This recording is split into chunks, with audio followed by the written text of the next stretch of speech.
Welcome to SML Total Access, where we break down news, predictions, and more in our Madden League. Now, let's get fired up for SML football. Hello and welcome back to SML Total Access. I am Primetime 000, and with me today is my trusted co-host, Tiny Titan. What's going on, brother? Not much, man. What's going on? Oh, not much. You're battling the COVID. You're still on the show. That's dedication and heart right there. Yeah, I'm feeling better today, man. I think I've got past the rough part, so back with it, man. Yeah, you know who else is feeling good is RD. RD is our champion of season 37. He put the NFC back on the map in the SML. So that's kind of our first topic today is NFC. Is RD the best team in the NFC? And or if not, then who is? I would say RD is probably still at the top. I know he had a loss to Paulie by just 3 points. I didn't get to watch that game, but looked like it was a good, close game. But a couple of the other guys I would say is Dump, of course, is always up there. And Carolina, man, I haven't got to watch his games yet. I've been meaning to because, of course, he's got Russ, and he's beat Faz, and he beat Field General by 30. So he's obviously trying to prove a point. Dump's got a game against RD this week, I'm pretty sure, and that's going to be a big game to see. You know, of course, it's division, and they're two of the top in the conference as well. So I think that'll be a game to watch. A guy that I'm worried about, but we'll see if maybe he can work his way back up there is Faz, which I got faith he will. It would just take some time through this season. Maybe he can get his feet underneath of him again. Yeah, I'm also kind of worried about Faz a little bit. He beat me in week one. He's still obviously a good player, but I'm not sure if I'm picking him to win the NFC at this point. I know he had a tough loss to Mike, lost to the Panthers. So I'm looking at probably Washington football team or Dump to represent the NFC next year. Washington's now had some bumps and bruises in the playoffs. I think now's a career-defining season for him in the SML. He can kind of ride his legacy in one or two ways. It'll either be good enough to win in the regular season, or he's going to start the trend of losing in the playoffs. And hopefully for QP's sake, he can start getting some wins in the playoffs. Same for Dump, man. Dump's kind of a guy who wins a lot in the regular season, doesn't win a lot in the playoffs. So big seasons for both of these guys, and I'm kind of looking for him to kind of step up to the plate. Yeah, I think the NFC is kind of not necessarily wide open, but like the top six, any of them could really go. I mean, we didn't even mention Meats, who's always up there. So, I mean, and Graham's is 2-0 right now. So, I mean, who knows? We'll see. Yeah, anything can happen. Let's move on now. Second down. You got a lot of flack for a trade you made. Obviously, season 2, I think it was. But there's bad trades that happen all the time in the SML. And one I saw, in my opinion, was a bad trade. Maybe you won't think so. But the Broncos traded with the Bears. And Dan traded his superstar quarterback, a right guard, for the 3rd overall pick in the draft and a 3rd round pick. What's your thoughts on that trade? Well, Dan's been known to be able to just draft a quarterback and use him, get his use out of him, and before he pays him anything, say bye and get him a new quarterback. Yeah. So I think Dan's got the mindset of he would rather pay other players in the field because quarterback position, I've even noticed this myself. It seems like, you know, from a 75 to an 85 overall, there's not that much of a difference. I know abilities and X factor and all that makes a difference, but Dan's got such a conservative game plan. He can work around that, I think. So that's what he was thinking, I'm sure, just to get more depth on his team, being cheaper. Now, that being said, I was looking at that quarterback that he actually drafted just like 3 picks before my pick was up. So he looked like he was decent, but I think he's hurting a little bit right now just from watching his games. But I think once he gets used to how this quarterback plays and, you know, builds him up a little bit, Dan's going to be okay. Yeah, that quarterback is solid. He took him in the 2nd round, I believe. Yep. So that mobile quarterback, good player. I think the trade itself, though, was a big gamble. He traded a superstar quarterback and a solid right guard. I know offensive line doesn't matter that much, but his return on investment, he got a right end that's 75 overall, normal development. So this right end, mid-70s finesse move, mid-50s power move, 73 block shedding, normal dev. You can't, it's not like a running back or a receiver where you can spam this guy and get him up to superstar dev. So essentially he's traded his superstar quarterback and starting right guard for two normal dev guys. He also got a 64 overall running back, and he's already got two superstar running backs already. So he gambled, and that gamble did not pay off. And that's the move that was either going to kind of catapult him to replace Von Miller. I know why he did it, but he whiffed hard. And you're not gambling with just like a receiver or a draft picks. He traded his superstar quarterback, which led him to 3 straight Super Bowls. And you can't tell me that this new quarterback in season 1 or maybe even his second season is going to be able to complete the big time passes in the big games like Emery Leverett did. So it's going to be interesting to see. I'm going to be pretty critical of it. That was a bad trade for Dan. I know why he did it, but sometimes, it doesn't pay off, and this is a time when it didn't. No, I can see what you're saying for sure. Like I was watching this game this morning. There were some throws, man, that his quarterback last year would have made that this one did not. But I just think Dan's got the mindset of he would rather spread out the money instead of paying one guy, a big contract, and that's just the way he's gonna build his team. Yeah, I think if he wanted a pass rusher, he should have kind of shopped around a bit and seen if there was an established guy with a superstar dev trait who he could have traded for. Big swing and big miss there, but Dan's still a good player. He can still win a lot of games. So just not a successful trade. Easy to look in the rear view and say that was a bad trade. Obviously, at the time, it could have worked out for him. Right. Let's move on now. Third down. Pick one struggling team in the SML and give them a pep talk. Inspire them.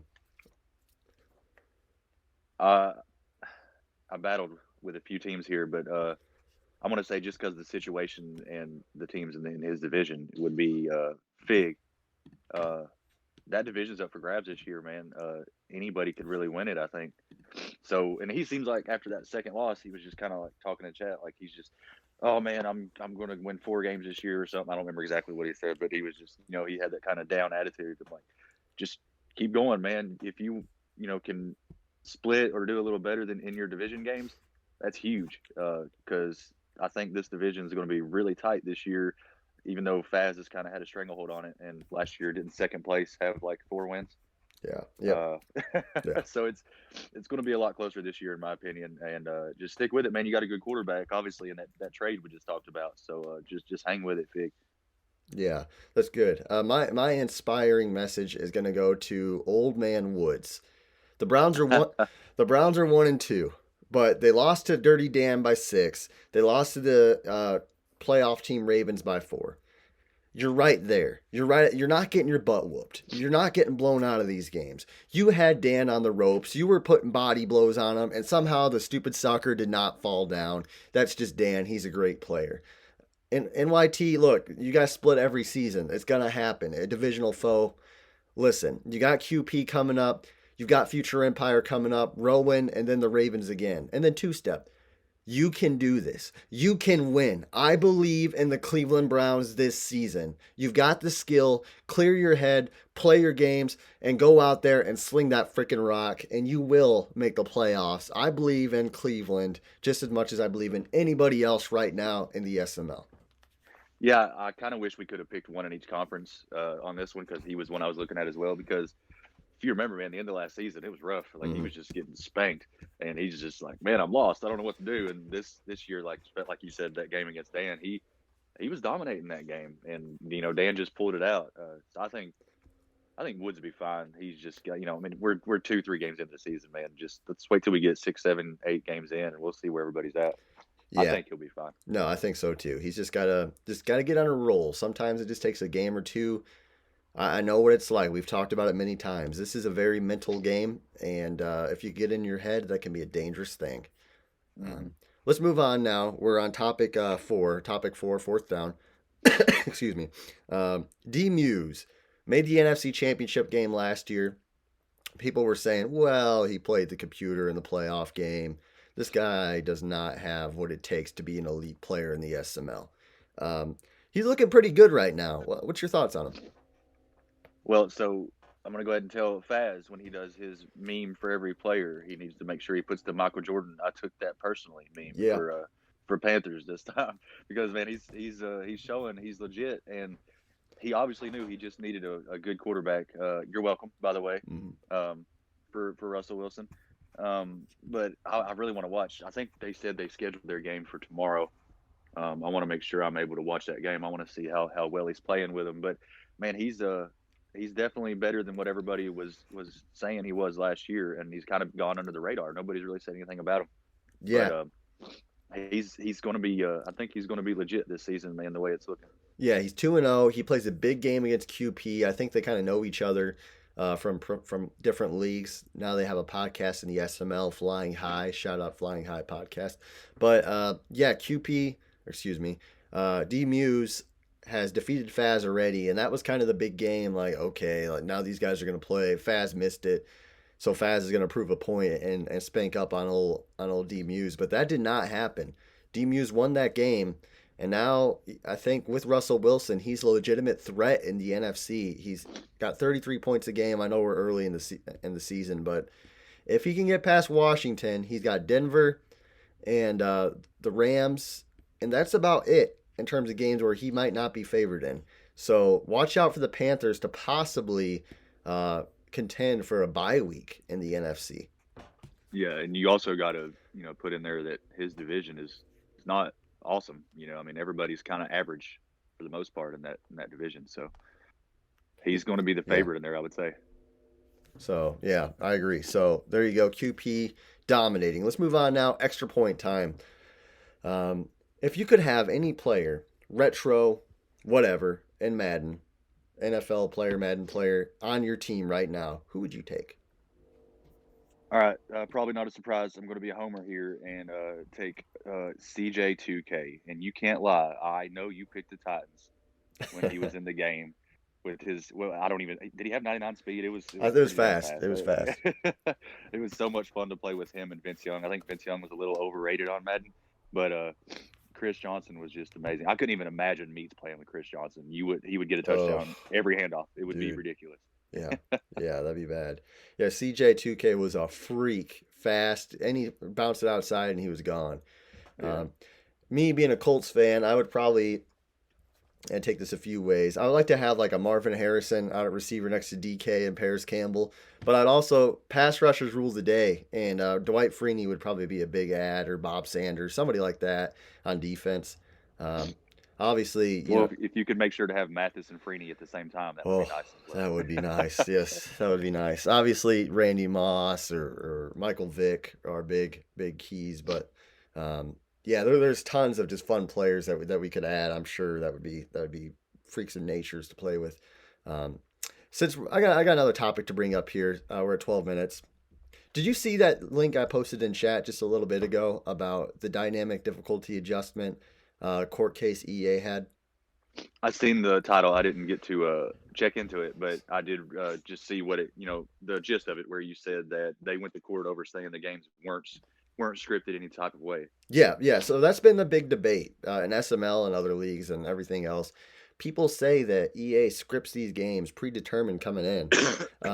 So it came out, EA does have the technology to do that, which I think everybody probably assumed. But they haven't ever done it before, and they said they don't plan to do it. Now, who knows about that? But it's not in the game currently. And I think that is a big shot to the egos of many Madden players across the nation, because they can no longer say they scripted this game to beat me. Yeah, I've never thought that you're going into a game and then the computer is saying, X team is going to lose and X team is going to win. I do think, which I don't know, I would like to read that and see what all it goes in depth about, but I do think there is momentum shifts in the game itself. Like you can see it. Like there'll be a team that's, doing good, and then if there's an interception or something one way, you can tell it almost feels like there's a momentum shift. Like say he tries to break for another long touchdown, there seems to be a holding call. And I don't know, there's just certain things that happen. It's like, man, that seems awful odd. Yeah. So I do feel like there's some sort of momentum shifts in the game somehow. Like I said, I'm going to read into that and see what they say a little more in depth about it. But there's got to be something to where I think they try to keep the game closer. Yeah. Because I feel like some games could be blowouts and the game gets closer together than what it should be. I would be curious how certain things are decided, holding calls, when the pass interference calls activate. Obviously, when guys drop interceptions, when or when they make these crazy animations. There's so many things that do make it seem like the game is rigged. And since they don't script certain teams to lose, the question now becomes, is there momentum, at least like you said, that's in the game, and how is that decided? And I'm sure we'll learn. I just wish they would put a momentum bar in the game that showed up, like the old college football games. Yes. And let's just see where this momentum bar is, and maybe at a home game and a playoff game, you start off with a bit of momentum. There's so many possibilities they could add, endless possibilities, but at the end of the day, it's all about money, and Mutt rules the world. So we will continue to complain, I fear. But hey, such is life. We still will buy the product, and that's how it is. So that's all I got. Do you got anything else? Or are we going to sign you off, COVID boy? No, man, I think I'm good. All right, boys. That was SML Total Access. Tiny Titan, get well soon. I'm Prime Time. You guys